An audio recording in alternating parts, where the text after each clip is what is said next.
Today's episode is powered by HelloFresh, America's #1 meal kit. As they stand in solidarity with the Black community and everyone fighting for racial and food justice, HelloFresh is proud to support Black voices and to affirm that Black lives matter today and every day.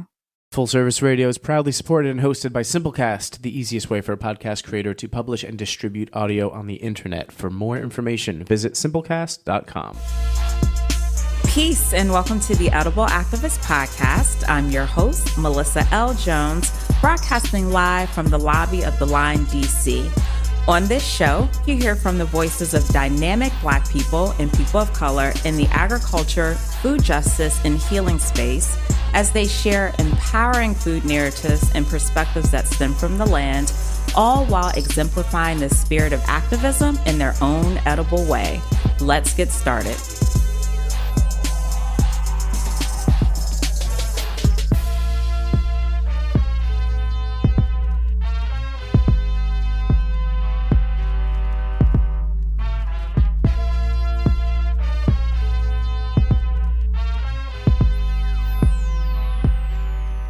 Peace and welcome to the Edible Activist Podcast. I am your host, Melissa L. Jones, broadcasting on Full Service Radio.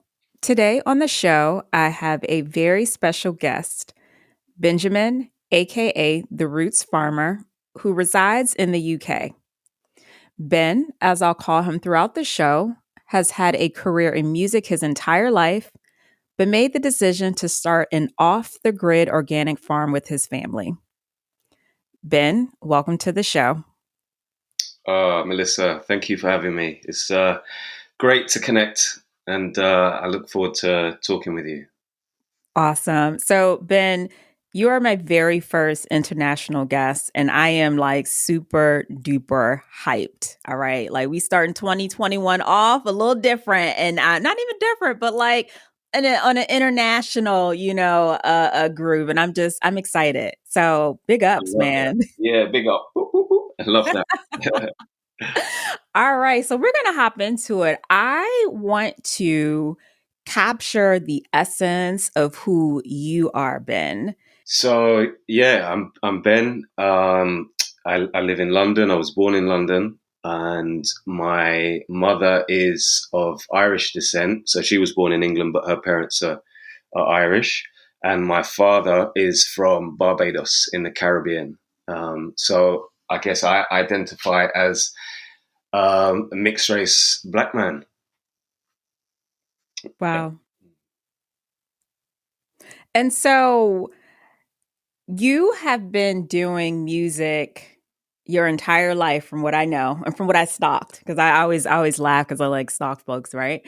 And so you, at least I don't really stalk folks, but the gram gives you a ton of information, But I came across, I've been following you for quite some time, and I was just excited just to see like the start of your journey. And I know that you've been doing music, you've been, doing concerts for a very long time. And COVID hit. And so now you're like, we're going to start a garden. Not even a garden, we're going to start a farm. And so I want you to walk us a bit through that journey, because I have a few other follow-up questions, but it's just interesting in what you were doing your entire life. But now like you're off the grid. Yeah. Yeah. Crazy. So yeah, as you say, I literally from college, I left college and then kind of accidentally fell into the music industry because I'm not a singer, I don't rap, I don't perform, I'm not an artist in any way. But and ended up getting a job working in a large recording studios, and just really fell in love with that and kind of felt like this was my home and this is a place that I could thrive in, enjoy, and be around amazing creatives. And so that journey literally went I guess over 10, 12 years working at studios, working at record labels. And then and this was in the days when the record companies were still selling CDs for like £16, which I don't know, $20 or something like that. So the music industry was making, you know, a lot of money, and it was a lot of fun. But then digital came, and they didn't really know what to do about that. They started losing the money, and that period coincided with me making some trips to West Africa.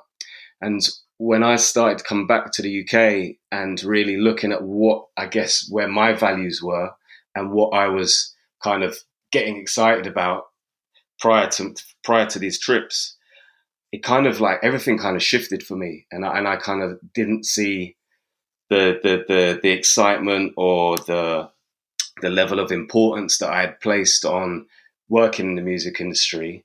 Mm. You know, as a result of going to the motherland, going on to the continent, and so really felt a bit lost for a while, and kind of wondering what the direction was. As I say, the record industry is starting to not do so well because they didn't know how to manage digital. I'm not kind of feeling the vibe, so I decided to go into community work, but to bring my skills from the working in music into that area. So I basically became a live event producer, but all of the live events were based around sort of community engagement, how we can work with young people and create opportunities for them around the arts, around the music, and showcasing perhaps artists that weren't getting a look in from the mainstream.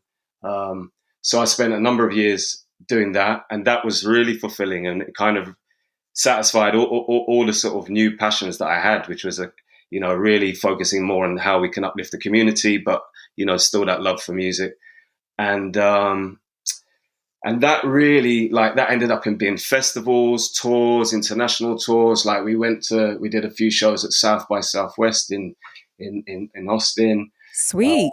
Yeah, Sweet. so it was amazing, touring in Brazil, in New York and all around the UK and into Europe, and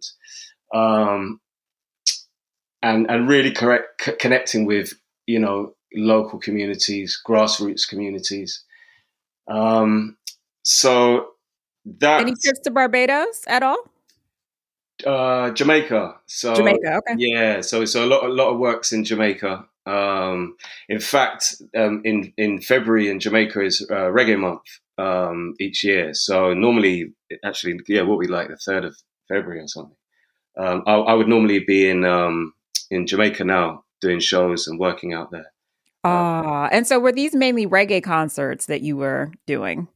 No, I mean it kind of ended up being reggae shows, but it was always black music. So in the UK, like to engage young people or young people's black music is like grime, it's I guess hip hop or street rap.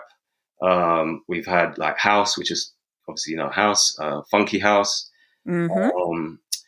So it's whatever the black music genres that would engage young people. So because if you can engage the young people, you can do really positive works with them. Absolutely. The kind of journey that went on, though, is kind of like maybe some of the messaging and some of the music that I was promoting wasn't quite aligning with what I wanted to be promoting. And so then I made a shift to say, okay, I'm going to promote reggae music because the content in the music, the message is more aligning with my values and what I want to share with our young people. And so that turned into a reggae festival and touring and shows. And that was going great until, as you say, like 2020, the pandemic. And then everything just blew up. Oh man, like literally, like it was beautiful. Like everything was lined up, big shows, everything.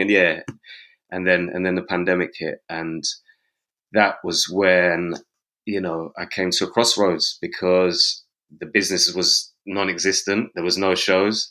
I kind of felt that there wouldn't be any more shows for the next 2 years. And even if you could do a show, because, in the UK, we've had quite harsh lockdowns. I know in the States, it kind of differs from each state. So I don't know what it's like where you are. It's interesting, I'll say that, but I digress. Because I'm seeing like footage of parties and concerts in the States. I'm like, how are they getting away with that? Like, we can't walk to the end of our street, you know? So That's a whole nother show. That's a whole nother show, Ben. yeah. You know, in the UK we have these COVID safe events where you can do an event, but everybody's got to remain seated. There's, you know, really high levels of like I don't know, protocol or security or health and safety in place. And I never felt motivated by that. I didn't feel inspired. I didn't feel like that was going to be something that I would want to do for the next 2 years. Mhm. And actually, as a viable business model, I couldn't make sense of that either. So, what happened was when the lockdown came, my mum left London. My mum left London 20 years ago and moved to the country. And so, when lockdown happened, I took my sons and we went to stay down by her in the country. We came out of London when they shut the schools, shut the parks, couldn't do anything. We said, let's go into the countryside, go into the rural areas where we can at least breathe, you know, be a bit freer, you know, get out about. And it was really in that time, you know, we were there for like 5 months. And in that time, I kind of really fell in love with being in the countryside, and my eyes were reopened, should I say, because it's something that I've had dreams of and had visions of doing for on and off for a long time. Really? Mm. Really? Wow.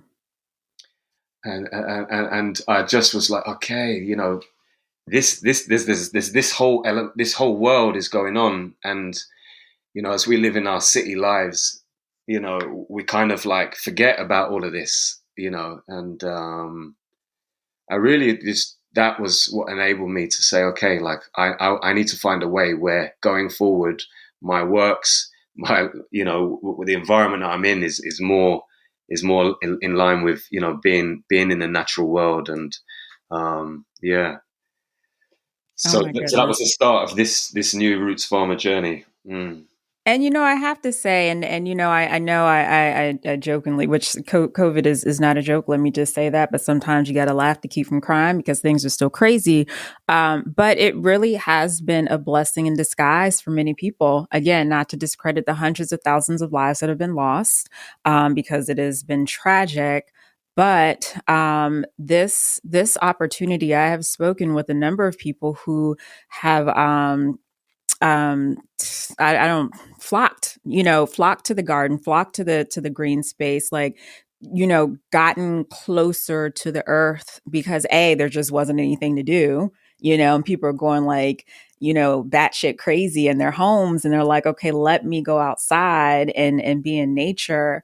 And so even just for a ton of businesses that have been thriving, and so just like you kind of fell into music by accident, everything in divine order, everything in Mm. divine order. So True. you get to so just to pause. So you were in the city pretty much your entire life, and you get to this rural space and you're like, wow, like this is my refuge. Like this really is my refuge for me and my family. And so now you have what, 2.5 acre piece of land. Like how did that all come about? Because you were really like situated in, like, this is rural but it's beautiful though. So how did you find this piece of land, or did it find you? Yeah, it found me for sure. Mm, But I guess I'm passionate. So if I get my head stuck into something, like I can't let go of it. So I just knew from when that sort of crystallized in my head that this is what I want to do, and I saw the vision, and it was so clear to me what Roots Farmer is going to be, what it's going to look like, who's going to be involved, like everything. I just was like, wow, like.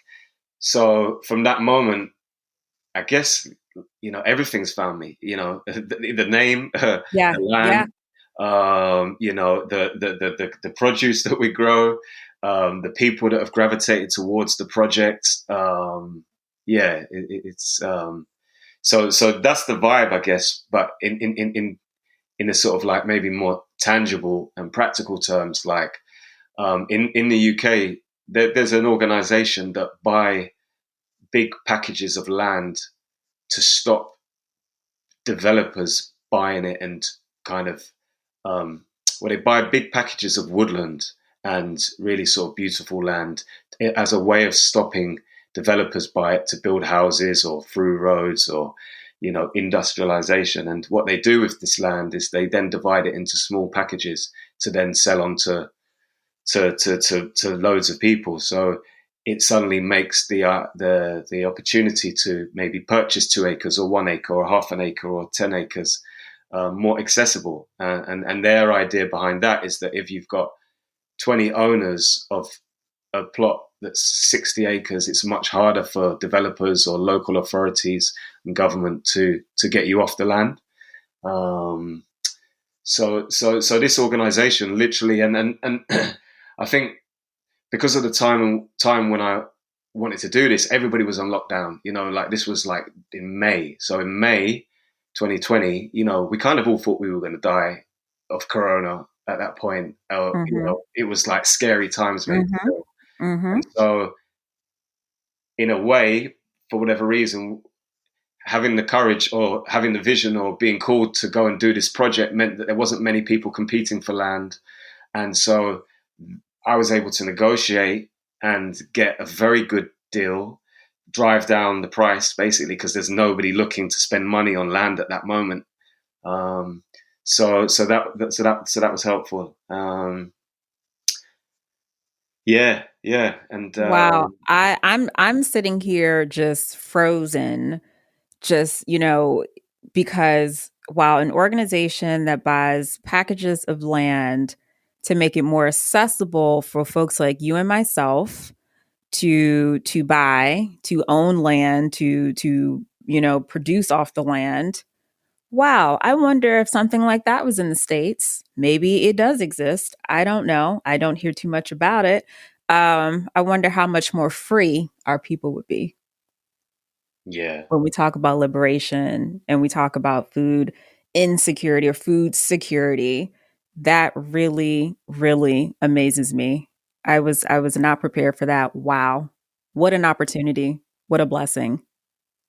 Yeah, it truly is a blessing, and I feel so passionate that because I didn't think about land ownership, certainly not in the UK. The dream was always to kind of succeed, whatever succeed looks like in the UK in the music industry, and then Mm. with my family move to the Caribbean, potentially Africa, and kind of then create this sustainable, off-grid, wholesome, self-reliant sort of way of living. But that life, I thought when I was like a teenager, I thought I would already be there by now. But life happens, so that hadn't happened yet. But then life happened again, and I've ended up trying or creating that and starting to create that here in the UK. And I never would have thought that that would be possible. And so I'm very passionate about actually we can do that because we can't all leave to go to Africa. We can't all leave to go back to the Caribbean if that's where we wanted to go. Some of us need to stay where we are, if it's in the States or in the UK or anywhere else. And knowing that these things are possible, I'm so passionate about that. And I'm going to be shouting about the ways in which we can buy land and in some circumstances rent land long term as well, because that's also carries value. I'm really going to be promoting that and supporting people that want to get into that because, okay, let me give you, for example, I'm going to say exactly as for land that I purchased, you can't build on it. You can't build your house on it unless after, I think, maybe 6 years, you can prove that you need to live on the land to manage the business that you're running there, if it's forestry, if it's livestock, if it's agriculture. Okay. But you can. So the price for that land is between £8,000 and £12,000. Between £8,000 and £12,000. So I think in the US maybe that's like between 10 and 14,000 US per acre. So okay, not everybody has capital for that, but the way I'm looking at it is, say there's 10 of you, and you each put in 1,000, or there's 10 of you and you each put in 3,000. So you have a 30,000 capital. so then you can buy the land and build the infrastructure to create, this self-reliant, self-sustainable business. So for me, maybe it sounds too simplistic, but that's what I'm working with, and I can just I just feel that that's a very liberating approach to have, and I think it's doable. Obviously, not for everybody, because in these crucial times, I fully understand that we're dealing with unprecedented levels of access to food banks. So people are struggling to put a meal on their table day to day. So I respect that. However, there are some people that have secure income still, maybe two incomes coming into their household, and would normally maybe spend £3,000 or $5,000 on a holiday or a car upgrade or a piece of jewelry or whatever. And maybe if we just put that aside for 1 year and put that in a cooperative, if we can't do it alone, suddenly, we're creating multiple landowners, and I believe that there are business models that we can create significant financial security from actually a small plot of land, and so that's, again, with this project, I want to try and demonstrate that. But yeah, you can tell I'm passionate about this. No, I listen. I feel your passion just coming through these airwaves, and it's so crazy because things are just being manifested, and it's there. It's crazy. I literally just received an email update from an amazing farmer in DC, here in DC. And what you just spoke of, well, first of all, the co-op system is nothing new to Black folks. Okay, so just we're just, what you're stating is going back to what our ancestors did. When we think about Fannie Lou Hamer and all the late greats in this space before us, like, that's what it was about. It was coming together as a collective, to create our own community, to have our own, to create our space of self-sufficiency, to provide jobs to our people. So it's that isn't anything, the system, that system isn't anything new.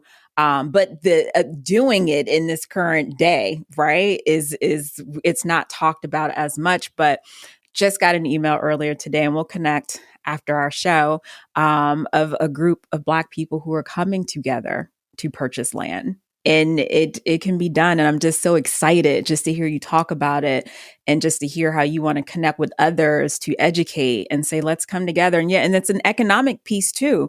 There's the food production piece, but it's economical power. It's economic. So I am just like beaming with joy over here. You're so right, and it's mad because we will give reference and hail up the ancestors all the time in many different settings, but I think we do forget that all of this has been done, and the blueprint has been set, and there's nothing new under the sun. But somewhere along the line, we have got lost, and we can understand why, because there's many forces, that are banking on us staying lost in many areas. But whether it's, there's just all of the ancestors promoted this, whether it's Marcus Garvey, or whether it's Nation of Islam, or whether it's Black Panther Party, or absolutely. There's just the list is, to be honest, everybody that we hail up, that His Majesty Haile Selassie, if you were to read selected speeches, there's so much rich content from him and his speeches around agriculture and the importance of it, and the importance of infrastructure around agriculture. The list is endless. And as you say, we forgot that, and it's not new, and cooperatives are not new. So it's so important. And as you say, in a time like now, I feel like it's more important than ever, because there's like mad land grabs going on all over the world, like, in various guises, whether it's, in terms of governments undermining farmers in India. We're seeing the biggest protest of all time going on right now with Indian farmers, or we have a similar scenario going on in the Philippines, or we have, America's wealthiest people buying up, thousands and hundreds of thousands of acres as we speak, Bill Gates being the latest big I name. was just going to say, we know who owns the vast majority of the land. Yeah, and in the motherland in Africa, we're seeing like China and the Middle East as well, and Europe, long-term leasing, buying really great agricultural land to produce produce for foreign owned businesses to ship that produce out of Africa and into Europe, into the Middle East, into China, and so we have to be awake to this, and we have to be proactive, and we have to be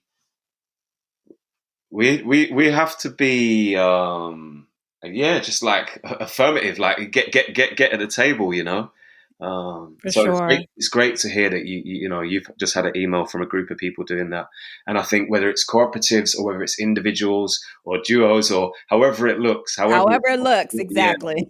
like I want to wake up in 5 years and say like, right, like how do we own all of that land? Like, or other communities saying, right, when did black folk buy up all of that land?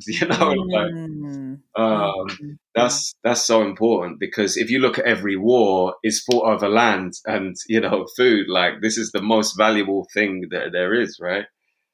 For sure. All right, y'all, we are going to take a really quick break and we'll be back. HelloFresh offers convenient delivery right to your doorstep for easy home cooking with the family. With a variety of delicious options made available, you'll feel super duper confident in breaking out of your recipe rut to try new things. And since HelloFresh is committed to making fresh, delicious food available now more than ever, they have taken extra steps to keep its employees and customers safe, including no contact delivery, tamper-proof packaging, and team member wellness checks. Head on over to HelloFresh.com to start planning your next meal.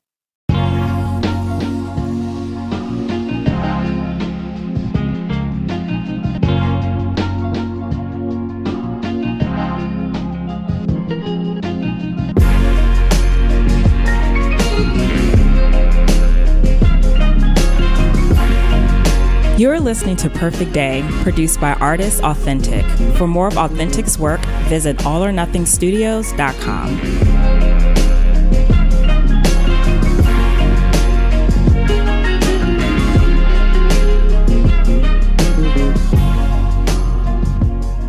Peace and welcome back, everyone. I have just been having the absolute pleasure of speaking to Ben, aka the Roots Farmer, based in London, my very first international guest. And I've just been so thrilled and excited to hear his journey and to share his story with you all.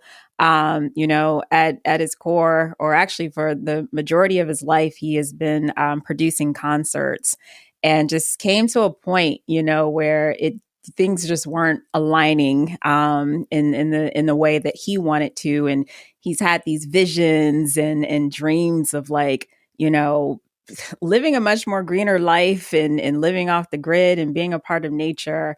COVID hit. And, he's out in rural London, and now he has this organic farm, the Roots Farm. And I've just been enjoying all of your words. And we just in the last few moments, oh gosh, we have just talked about, co-ops and just your passion and our ancestors and Black people coming together to buy land, and what that process has been for you. And just so many nuggets to pull from that, and just so inspiring to me and just everyone else who's listening. So thank you for sharing. One of the things that I did want to ask you earlier was, when you made the decision, for you and your family, okay, this is where we're going to be, y'all. This is what we're going to do. What was the family's response? Especially your boys, because, you guys are used to city life and now you're out in rural. So what was that response? So I just want to be clear: is that we still live in London, and the field or the farm is 1 hour's drive from where we live. So we live in Hackney, which is like strong community, Caribbean community, still in London. So and Okay, gotcha. yeah, and the boys are entrenched in this community, but and they're holding on to it. They ain't trying to live that rural life yet. But so You uh, never know. One day they might be like, Dad, like, we're anchored here. We're anchored here. yeah, like my teenager, he's like all about the shopping malls or the shopping centers, and his Of computer. course he is. Of course. So there's like he's like Dad, when because last year he's like, when we were there for 5 months, he was like, when are we going back to London? I'm like, son, there's nothing to go back to in London. Everything is shut down. Like, just enjoy, appreciate your time that you got here. But my youngest son Joshua, he really got into um, uh, helping me build and set the foundations, for the farm, or the market garden as we call it. We had a wonderful summer together on the field. So that's beautiful. And I think, the thing is that I'm not putting pressure on them. They'll find their attachment to it in different ways at different points in their life. I'm not trying to force them. But I guess I'm doing this because I know that there will be a point where they do really see the value in being in that environment, and it's something that I can give to them, leave to them. That's Mhm. there's legacy right there. It was land and water. That's what probably one of the most amazing things that we've done is we had a borehole, like I dug a well.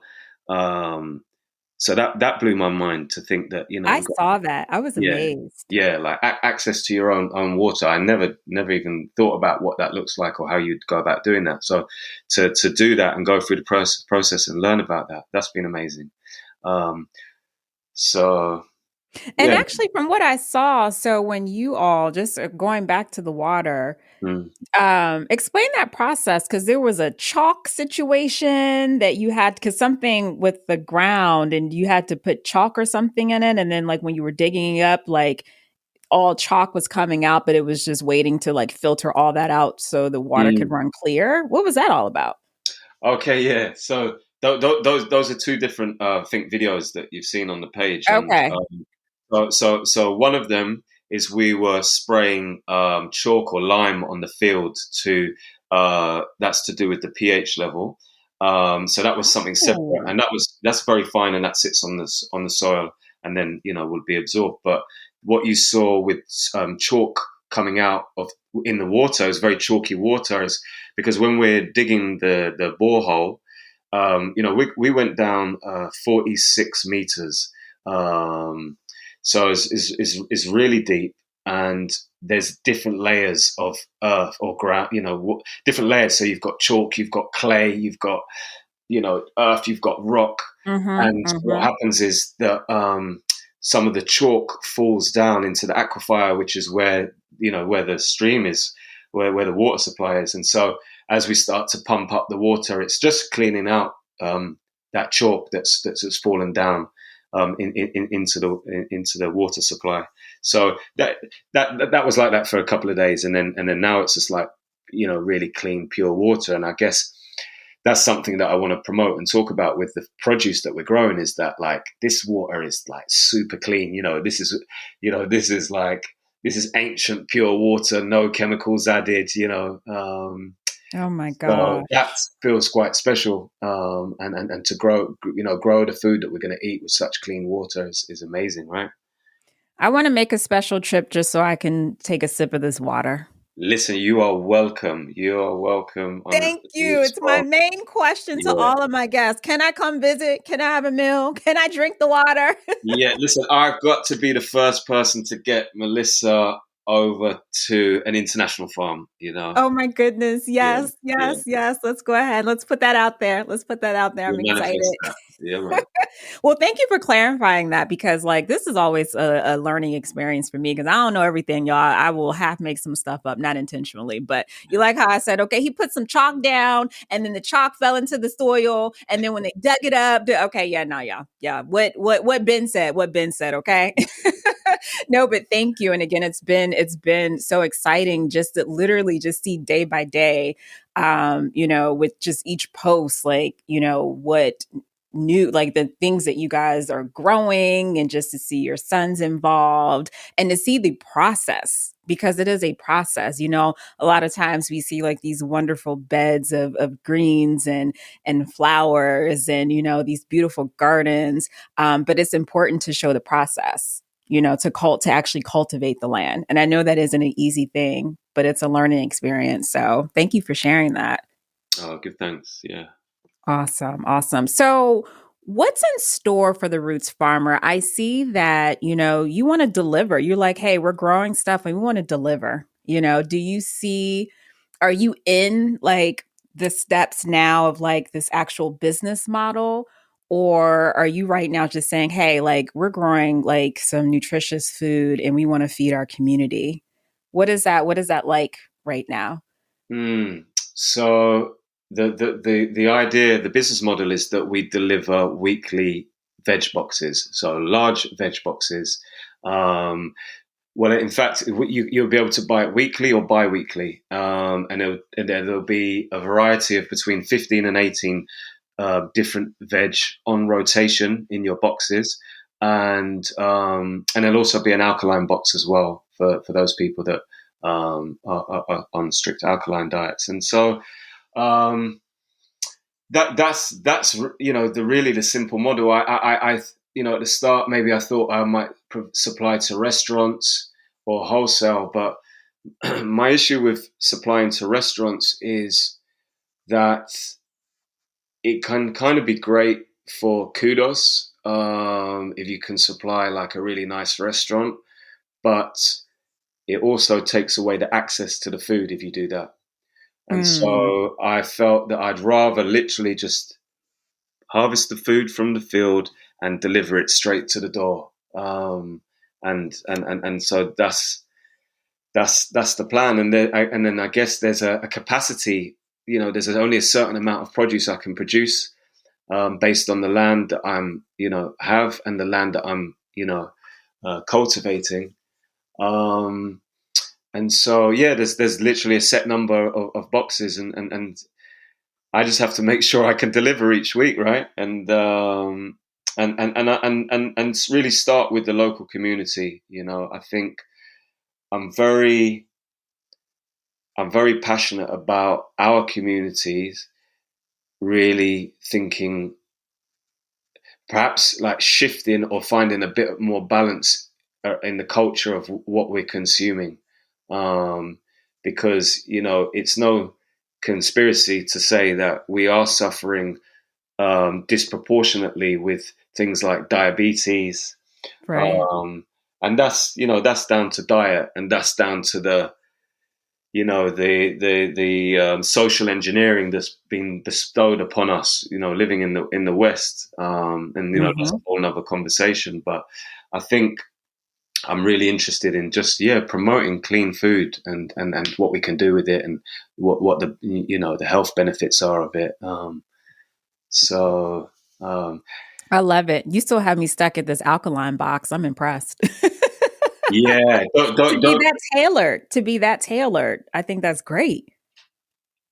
yeah. Hopefully, there's that goes down well. I mean, I haven't that we're not on sale, right? So the first harvest will be in May.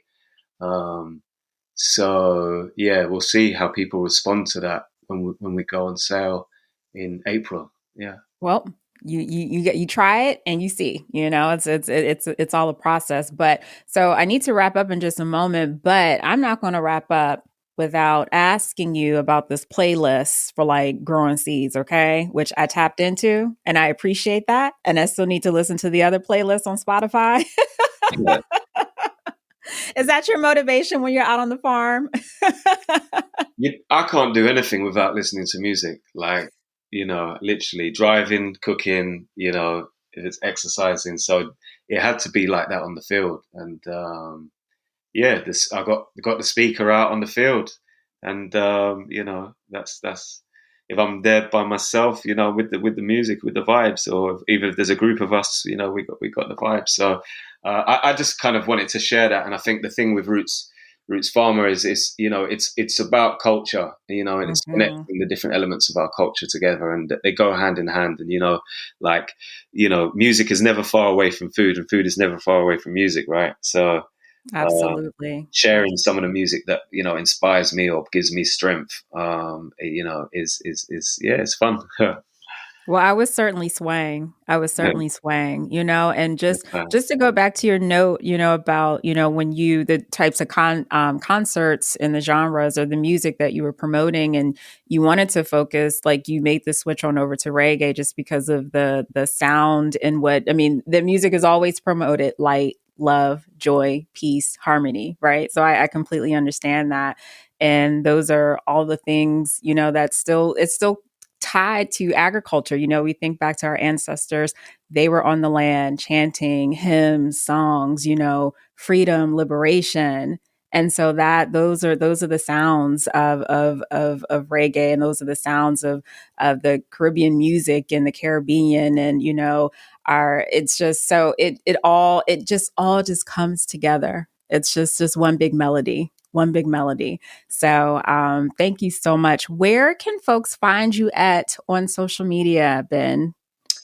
Yeah, so Instagram, the Roots Farmer, and website is rootsfarmer.com. Awesome. And All and, right. and, So, and I just got onto what's it called, Clubhouse this week. oh, did you? Oh, well, you know what? Clubhouse, I would love to get on the Clubhouse, but I'm an Android user and people just don't like Droid users when they create these apps. So wonderful. Okay. So you're on Clubhouse. All right. So is it Roots Farmer on Clubhouse? It's Roots Farmer on Clubhouse. Yeah, yeah. Gosh, I gotta start adding that to like my outros. Like, where can folks find you on Clubhouse?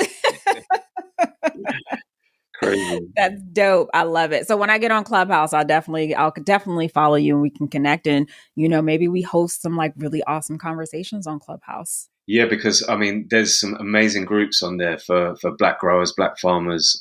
Amazing conversations going on. So I, definitely recommend it. I bet. I bet. All right. So I have a very quick rapid fire before we really end. Are you ready? Are you ready for me, Ben? I hope I'm ready for you, Melissa. All right, cool. If not, it's all right. All right. So, what is your favorite veggie or fruit? um, Favorite fruit, berries. I love berries. Berries. What kind of berries? Just any berries? Yeah, any berries, but Okay. blackberry. Yeah, but yeah, any berries. Berries are just amazing. They're like little Yum. sweets. Okay, so we're gonna go to your flavor profile. Sweet, spicy, sour, salty, savory, or bitter. Spicy. I wanted to assume that, but I didn't know. Could have been sour. I don't know. I love it. The last artist or podcast that you listened to. And when I say last, I'm talking maybe you listened to someone before our interview, maybe, an hour ago. I don't know. Just artist or podcast, the last one you listened to. I've been listening to Burning Spear today, and podcast. I listened to two of your podcasts today as well. Oh, thank you. And for my last question, who are you rooting for these days? And that can be anyone. That can be a neighbor. That can be a relative. That can be your family. It can be anyone, an author. Who are you rooting for these days? Who's like at the center of your mind right now? I mean, there's levels to that, isn't there? So I guess my children, but community, like always rooting for the community across the globe, and then the earth, because like the earth's in Mm. trouble, right? We're, we're destroying the earth. So yeah, everybody, everything. Everything. Shout out to our earth, man. She needs more love. Treat her kindly. Thank you all for listening. Thank you all so much for listening. Thank you, Ben. This has been amazing. You all have a wonderful day and peace. Peace. Thanks for tuning in. You can catch today's episode on fullserviceradio.org as well as iTunes and Spotify. Be sure to follow Food Talks in Color, that's just the letter N, on Instagram, Facebook, and Twitter for all updates. Are you an edible activist? Sure you are. Come join me on the show. Just shoot me a DM on the gram or connect with me at foodtalksincolor.com. And if you're interested in sponsoring this podcast, let's connect. Peace and blessings. And remember, in the words of Baba Tariq Adunu, there is no culture without agriculture.